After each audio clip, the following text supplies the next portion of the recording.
Hello, xin chào các bạn đã quay trở lại với review 5 phút. Trong tinh nghịch, trận chiến được mong đợi nhất giữa Vương Lâm và Đằng Hóa Nguyên cuối cùng cũng diễn ra. Và đúng như kỳ vọng của khán giả, Vương Lâm sau 400 năm chờ đợi, anh ấy cũng khiến Đằng Hóa Nguyên phải trả giá đắt khi toàn bộ gia tộc nhà họ Đằng bị diệt.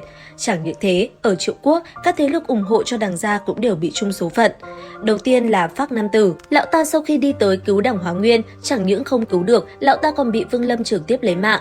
Tiếp theo là Lâm Dịch, lão tu vi mặc dù đã tới hóa thần sơ kỳ, đáng tiếc gặp Vương Lâm thì vẫn như gặp phải bố mà thôi. Vừa chiến đấu được một đoạn thời gian thì lão ta đã phải dùng ra pháp bảo bỏ chạy mất mật, cánh tay cũng bị Vương Lâm phế mất. Kế tiếp, làm xong mọi chuyện, Vương Lâm cũng rời đi. Lần này, mục tiêu của anh ấy chính là lão gia hỏa Khao Khải Minh, người đã chỉ điểm cho Đằng Hóa Nguyên dẫn đến toàn bộ Vương gia bị diệt. Thế nhưng, chẳng cần Vương Lâm đến, lão ta đã tự hủy đi sinh mệnh của mình để bảo vệ tông môn không bị hủy diệt giống như Đằng gia. Đến đây, Vương Lâm chính thức kết thúc mọi ân oán và tiếp theo, hành trình của anh ấy chính là nâng cao thực lực của mình. Tuy nhiên cũng từ đây, Vương Lâm phải đương đầu với những khó khăn và bị kẻ thù truy sát đến sứt đầu mẻ trán. Và hành trình đó diễn ra như thế nào? Theo dõi tiếp video các bạn nhé! Đầu tiên, sau khi rời Triệu Quốc, Vương Lâm đã phải đối mặt với một gã nam tử tu vi anh biến kỳ. Theo như nguyên tắc, người này được sống dậy từ cái xác khô bên trong Chiến Thần Điện. Tuy nhiên khi lên phim, có lẽ nhà sản xuất đã lược bỏ qua chi tiết này và để người này xuất hiện theo cách khác. Mặc dù vậy, sau khi gặp người này, Vương Lâm vẫn không gặp nguy hiểm, thậm chí còn được người này hứa sẽ chỉ điểm cho các đột phá lên hóa thần mà vẫn giữ lại cực cảnh.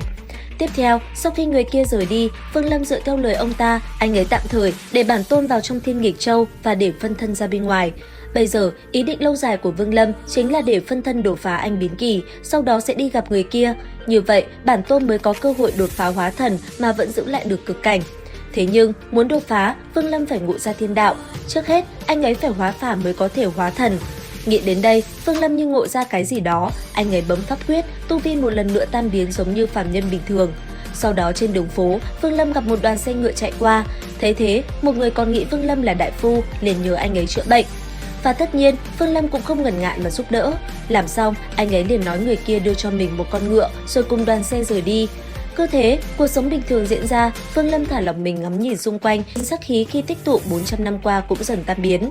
Cũng chẳng hiểu vì sao, tu vi phân thân trước đó ở sơ kỳ mà giờ khắp Vương Lâm thả lỏng mình đã vô tình đột phá lên trung kỳ từ lúc nào chẳng hay.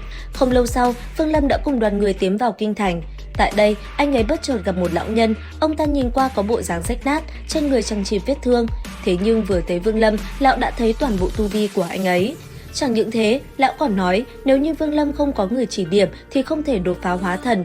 Tới đây, Vương Lâm vô cùng kinh ngạc. Ngay lập tức, anh ấy liền hỏi lão làm sao để đột phá hóa thần. Nghe vậy, người kia liền nói muốn ăn một cái gì đó. Cứ thế, hai người vào một cái tiểu lâu. Tại đây, lão nhân kia nói cho Vương Lâm biết muốn đột phá hóa thần phải ngộ ra được ý cảnh. Nếu như ngộ ra, vậy thì khoảng cách đột phá cũng tới rất gần. Nghe thế, Vương Lâm như được khai sáng.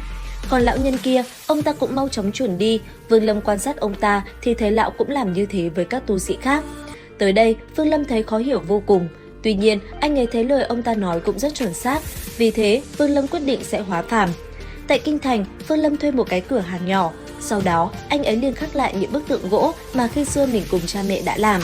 Cứ thế, anh ấy đắm chìm trong việc điêu khắc, cửa hàng kia thậm chí còn chẳng có vị khách nào ghé thăm. Nháy mắt đã qua một năm, trong một năm này, lão nhân thần bí đã chỉ điểm kia cũng không còn xuất hiện nữa. Tại đây, Vương Lâm vẫn sống như một phàm nhân bình thường. Tuy nhiên, cũng có một vài rắc rối, thế nhưng nó với Vương Lâm vẫn không vấn đề gì cả. Thấm thoát đã 3 rồi lại 6 năm trôi qua, Vương Lâm sống trong bộ dáng của phàm nhân vô cùng bình thản, tượng gỗ cũng bán được rất nhiều. Cho đến một ngày, khi Vương Lâm tới nghe hát, anh ấy đã vô tình gặp lại lão nhân bộ dáng tả tơi khi trước cũng tới. Tại đây, vị lão nhân kia đã nhận ra Vương Lâm, sau đó ông cùng Vương Lâm trò chuyện một hồi. Thế nhưng, chỉ vài câu Vương Lâm đã bỏ đi. Tuy nhiên, vị lão nhân kia rất nhanh đã theo anh ấy về. Nhìn những bức tượng kia, ông lập tức nhận ra đây là những kẻ đã bị Vương Lâm lấy mạng. Tới đây, ông không còn bộ dáng tả tơi nữa, thay vào đó, bộ dáng sâu không nhìn thấy hiện ra. Sau đó, ông liền chỉ điểm cho Vương Lâm thế nào là ý cảnh. Đến đây, Vương Lâm mới biết ý cảnh là gì, còn vị lão nhân kia, ông ta đã đạt tới anh biến kỳ, vì thế Vương Lâm mới không nhìn thấu. Trao đổi xong, ông liền cho Vương Lâm một cơ hội giúp đỡ đột phá hóa thần. Sau đó, ông liền dẫn Vương Lâm tới Bạch Vân Tông. Tại đây vừa tới, vị lão nhân đã liềm phá đại trận của tông môn này. Sau đó, một đám hóa thần kỳ cũng liền lao ra. Rất nhanh, dưới sự bảo kê của vị lão nhân kia, Vương Lâm từ từ khiêu chiến từng tên hóa thần và bắt đầu xem thử ý cảnh của người khác.